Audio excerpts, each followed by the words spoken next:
Alô, amigos do canal, bem-vindos a mais um vídeo. Não se esqueçam de já ir deixando aqui a sua curtida, de se inscreverem se não estão inscritos ainda, de acionar o sininho das notificações para receberem esses vídeos rápidos sobre a nossa história, tanto do Brasil quanto do mundo. Demoramos um pouquinho para postar esse vídeo novo, mais uma série de probleminhas, mas estamos de volta e vamos finalmente falar das revoltas provinciais ou revoltas regenciais que ocorreram nas províncias do Brasil durante o período regencial, o período de 1831 a 1840, que falamos anteriormente. Se vocês perderam esse vídeo, vamos deixar aqui em cima o card que vai levar até ele, para vocês conhecerem como foi esse período turbulento, conturbado da nossa história.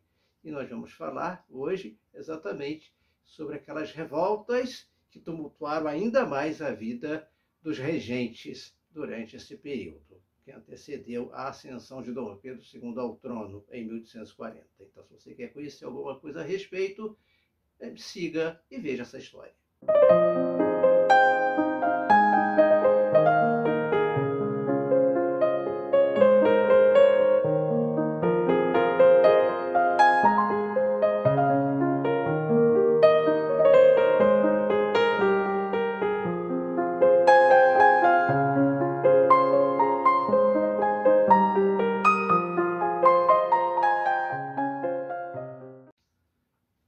Vários conflitos marcaram o período da nossa história, que se estendeu de 1831 a 1840, o chamado período regencial, nas diversas províncias do país, causados por uma série de motivos diferentes. Vamos falar aqui daqueles mais importantes, aqueles que tiveram uma maior penetração na história da época e são mais citados. O primeiro deles foi a chamada Balaiada, ocorrida no Maranhão. O nome dessa revolta vem exatamente de balaio, que representa aqueles cestos que eram comercializados na região do Maranhão, e um dos líderes revoltosos se destacava exatamente na fabricação desses balaios. A reivindicação desses comerciantes era contra os altos impostos, que prejudicavam a vida dos vendedores em geral. O contexto histórico ali envolve uma grande crise na produção do algodão, com a piora das condições de vida, miséria, exclusão social. Além disso, as elites locais disputavam ideologias políticas, enquanto a população padecia diariamente. Todo o contexto sociopolítico ali contribuiu para a mobilização popular contra o governo regencial. O movimento teve alguns êxitos, algumas poucas vitórias, mas foi enfraquecido com a morte de um dos seus principais líderes, exatamente o balaio, que dá nome ao movimento. Ao final dessa revolta, as tropas nacionais, dirigidas por Luiz Alves de Lima e Silva, mais tarde Duque de Caxias, conseguiram dominar as forças revoltosas nas terras do Maranhão. E exatamente por ele ter dominado ali a Vila de Caxias, que ele vai receber o título de Barão de Caxias. Grande parte dos envolvidos acabaram anistiados e alguns morreram. Luiz Alves de Lima e Silva, então, foi honrado por ter conseguido reprimir essa revolta social. A segunda delas, a chamada cabanagem, que ocorreu na então província do Grão-Pará, que pegava hoje os estados do Pará e do Amazonas, ocorrida lá no início de 1935. O grupo de revoltosos ali era formado por pessoas em situação de pobreza, morando em cabanas, daí o nome da revolta. Por isso surgiu esse nome de cabanagem. Os indivíduos representavam o descaso social das elites com aqueles mais pobres, da mesma forma que a da balaiada. Exclusão social, fome, miséria. Nesse cenário estavam incluídos também indígenas, mestiços, pobres, quilombolas, comerciantes e outros grupos sociais. Esse fato vai conferir assim um caráter eclético ao movimento. Surge nesse sentido uma grande proposta separatista, que usou a insatisfação popular para promover o levante. A grande chamada da revolta era a maior autonomia da província, que garantiria maior autonomia da elite local sobre a população. Lembrando que uma das grandes discussões durante o período imperial todo é exatamente essa questão de maior ou menor autonomia das províncias, que já havia sido conseguido, aliás, vai ser conseguido em 1834 com ato adicional à Constituição, um ano antes de começar aqui a cabanagem.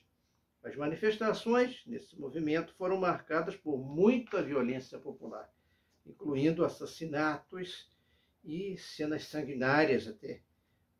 Mas apesar de toda a luta do movimento, ele foi duramente massacrado pela repressão regencial e provinciana do governador do Grão-Pará, que fez com que ele chegasse ao fim em 1840. A Farroupilha, por sua vez, já foi um movimento bem mais grave, de maior duração. Vai alcançar até os primeiros anos do Segundo Reinado, ocorrida no sul do país. Essa revolta é de maior destaque no período regencial, um movimento mais radical, de maior persistência, que vai de 1835 a 1845. Existiu, como eu disse, até o início do Segundo Reinado, quando Dom Pedro II assumiu o trono, 5 anos após ele ter assumido o trono. Atuada esse movimento na fronteira entre o Rio Grande do Sul e Santa Catarina, essa revolta, que na verdade foi uma verdadeira revolução, abrangeu as reivindicações da elite local, grandes fazendeiros, charqueadores, estancieiros. O protesto era contra os impostos exagerados, a exclusão social, o abandono político, principalmente a questão do charque, que nós chamamos aqui de carne seca, e o governo. Por meio de relações comerciais complexas, as taxas fiscais sobre o charque favoreciam o preço desse produto vindo de outros locais, de outros países, em especial da Argentina, enquanto desvalorizava a produção sulista perante o mercado financeiro. Esse quadro vai desencadear uma indignação na população da região. E assim, buscando um maior equilíbrio entre a produção externa e interna, os manifestantes propunham a taxação justa para os charqueadores internacionais ou os nacionais, balanceando, então, as questões competitivas. Outras questões que estavam em pauta ali, qual era a insatisfação governamental, clamor por maior autonomia provinciana mais uma vez. E com o passar do tempo, ideias separatistas começam a se fortalecer, idealizadas com a criação de 2 governos republicanos, a chamada República Juliana, localizada no atual estado de Santa Catarina, e a República do Piratini, onde hoje está o Rio Grande do Sul. O fato é que houve uma forte instalação desses projetos, que ficaram marcados como movimento de maior autonomia, de grande autonomia dessas províncias. O grande destaque que se dá aqui a esse levante é que a Farroupilha, ou Guerra dos Farrapos, também conhecido por esse nome, já era republicana, vai durar 10 anos e vai atingir o seu principal objetivo, que era a questão do preço do charque. Além disso, essa revolta vai representar uma ameaça de fragmentação do território nacional, exatamente pela criação dessas 2 repúblicas. O desfecho do movimento vai ocorrer após uma negociação feita entre o governo e os revoltosos. O Duque de Caxias é nomeado presidente da província do Rio Grande do Sul, cargo equivalente hoje ao de governador. Ele vai negociar uma saída com os revoltosos. E esse acordo ficou conhecido como o Tratado do Poncho Verde. Encerrando a Guerra dos Farrapos, esse tratado garantiu aos revolucionários anistia, equidade fiscal e alguns outros pontos requeridos. Curioso é que se destacar é a participação do revolucionário italiano Giuseppe Garibaldi, que, vindo para o Brasil, passou a ajudar os revoltosos da Farroupilha e chegou a se casar com uma rio-grandense, Anita Garibaldi, que seguiu depois com ele de volta para a Itália. Uma outra revolta interessante desse período é a chamada Revolta dos Malês, voltando lá para o Nordeste, conhecido em Salvador. Reuniu predominantemente negros muçulmanos, que muitas pessoas não sabem que existiam no Brasil grupos de negros muçulmanos, que eram contrários à escravização. O movimento teve assim uma forte influência do Haiti, que havia feito a sua revolução de independência e causava terror em muitos senhores de escravos aqui no Brasil. Vai ganhar muita força por representar a resistência de muitos negros escravizados numa mesma região do território nacional. Esse levante conta com a adesão de cerca de 600 escravos que se revoltaram com as condições da escravidão, tortura, o massacre promovido pelos senhores. A expressividade e o destaque dessa revolta vai causar medo na elite. O nome Malê relaciona-se com uma palavra de origem africana, e Malê, que significa exatamente muçulmano. Os escravos envolvidos nesse movimento eram todos africanos de ambiente urbano.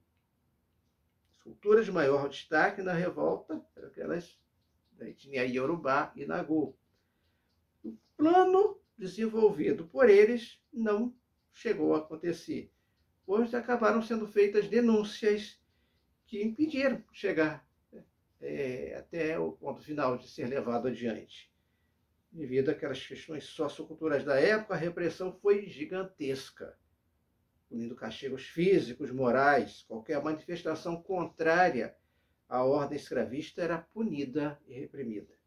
Essa atitude demonstrava maior medo da elite regencial, a força da resistência negra e o vigor da ação haitiana no seu processo de independência. E, finalmente, a última delas, a chamada Sabinada, que ocorreu na Bahia entre 1837 e 1838, que tinha um caráter principalmente separatista. A reivindicação ali vinha das classes médias da região. Essa revolta ocorreu nesse período, tinha essa ideia de se separar do país, não concordava com as ordens vindas do Rio de Janeiro, desejava uma organização mais federalista do território, além de almejarem melhores condições econômicas. Novamente, aquela questão de maior autonomia para as províncias. O contexto dela envolve a recessão da produção do açúcar, que estava decadente já há muito tempo, que influenciava diretamente o mercado baiano. Além disso, muitos revoltosos eram militares que não concordavam com o seu salário e com o recrutamento para atuar na Guerra dos Farrapos, lá no sul do país, contrários a irem para lá. O principal nome dos líderes foi Francisco Sabino, médico que vai dar nome ao movimento de Sabinada. O ato revolucionário do movimento instaurou a separação da Bahia do território brasileiro. Isso até que Dom Pedro II fosse declarado maior e ocupasse o trono. Então seria uma separação provisória, até que Dom Pedro finalmente chegasse ao trono.